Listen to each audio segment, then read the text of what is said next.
Hi everyone, welcome to Excel Baby Steps. In this video, we are going to learn about Excel conditional formatting. So remember our monthly expense tracker worksheet that we have prepared in the last few exercises. So this is where it is now. Of course, I have removed all the formulas that we have done in one other lesson to keep it simple again. Now, before jumping into doing something with this sheet, let us spend a minute and understand what conditional formatting really is. Conditional formatting, as the name suggests, what it does is it changes the format of your worksheet items, be it cells or a bunch of cells or a row or a column, based on some condition. Now occasionally what we would like to do is, for example, let us say you want to highlight all the items that are more than 1000 rupees or $1000 in your case. Now I think we cannot see the whole list here, so what I'm going to do is I'm going to collapse this ribbon. In order to collapse this ribbon, what you can do is you can double click on this tab name and it will be like that. So it gives us a bit more space to play with. Isn't it cool? Okay, so now what I'm going to do is I want to highlight all the items that are more than 1000 so that I can spend some time understanding those items and maybe figure out a way to reduce them. Now there is 1000, then there is one, there is one, there is one, there is one. You can select multiple cells like that by using the key combination Control and click. So first you can select any cell by clicking on it. The next cell you want to select, you can hold the Control key and then click on the other cell. So we are selecting cells that are not contiguous to each other. Once I selected them, what I am doing is I am applying a fill color to them to bring those cells into attention. And it is very clear to me that rent, utilities, food and transport. So all of these are necessary expenses, and I understand that whatever money I'm spending, more money I'm spending, it is always going into the necessary stuff, so there's nothing to worry. For example, had there been a shopping or entertainment or something like that here, then I would have worried and probably discussed with my wife. Of course this is not real, but then I'm just giving you an example.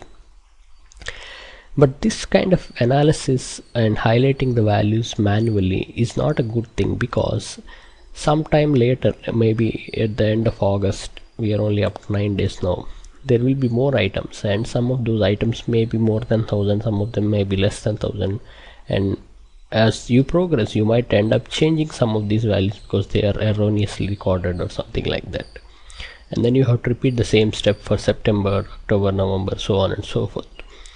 So highlighting these values more than 1000 every time you want to analyze is not a good idea, because every time you have to do this manual work of selecting all the cells and then Control clicking and then formatting.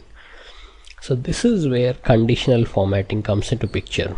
What it does, as I said earlier, is that it will highlight or it will change the format of some cells based on a rule. So here the rule being highlight this entire row whenever this value is, or highlight this cell whenever the value is more than 1000. So let us do that. To do that, I'm just going to select these cells, go to Home, Clear, Formats. So I just removed the formats. I guess I removed the border also. Let me apply the border again. Select these cells, Home and right border. Okay. So now what I want to do is I want to select these cells, Home.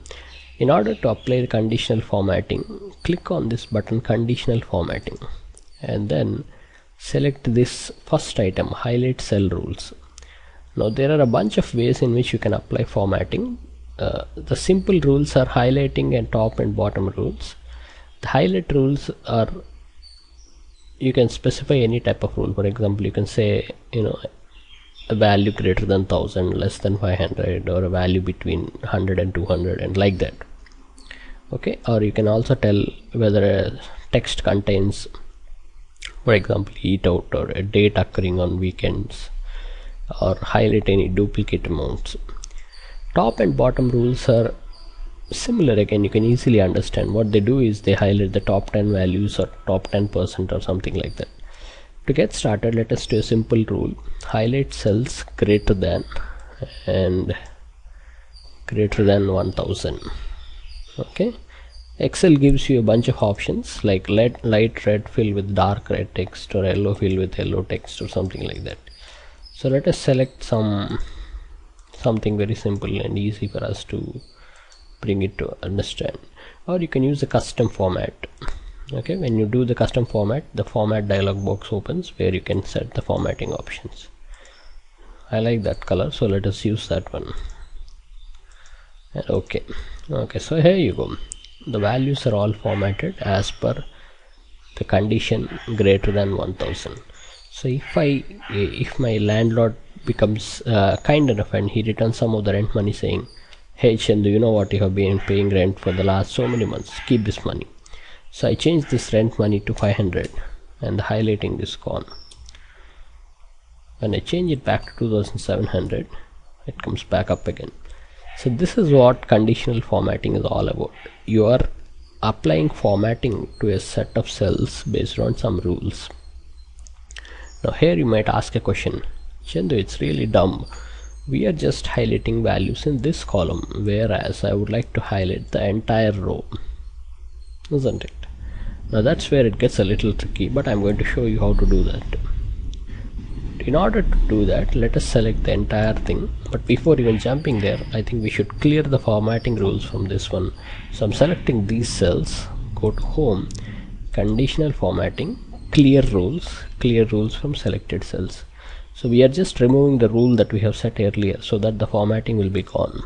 When you do that, the formatting will be cleared off and you have all the cells are again back to normalcy. Now I select all these cells. Now remember, what is the condition that we need to select? Whether I am formatting B3 or C3 or D3 or E3, I need to just check the column E and see if it is more than 1000. So to do that, I select all these cells because all of them need to be formatted. Go to home, conditional formatting, and then select this option, new rule. New rule will give us a much more robust interface where we can create conditional formatting rules and formatting option.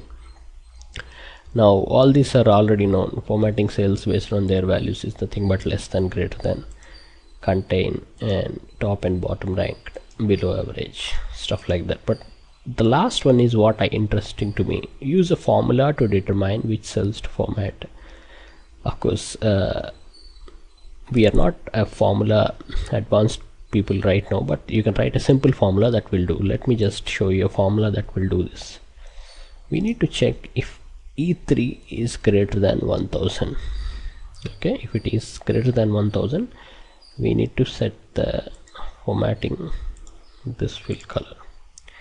Now the problem with using simple E3 is that, remember how Excel treats. We wrote a formula here, and when I dragged it, the references for that formula, the cells used in that formula, changed automatically. Same thing applies for conditional formatting. What conditional formatting does is, when I write E3 will be checked for the first cell. So second cell will automatically check against F3. Third cell will check against G3. That's not good. We want all the cells to check against E3. So that is where we just use the value $E3. When I use a symbol dollar before E, what I am telling Excel is, keep the column E static, don't change it. Okay, I'm not going to go into details for that, just show it to you like this. I think something is wrong with that. Let me just very quickly, conditional formatting, manage rules, and okay, as I guessed, it changed the reference, but no worries. Okay, so now we are cool. All the values are highlighted. Since I want to limit these videos to 10 minutes, I'm not going to explain much detail, but you can play with these formats, and there's so much more to learn in conditional formatting. I hope you had fun watching this video. All the best. Bye bye.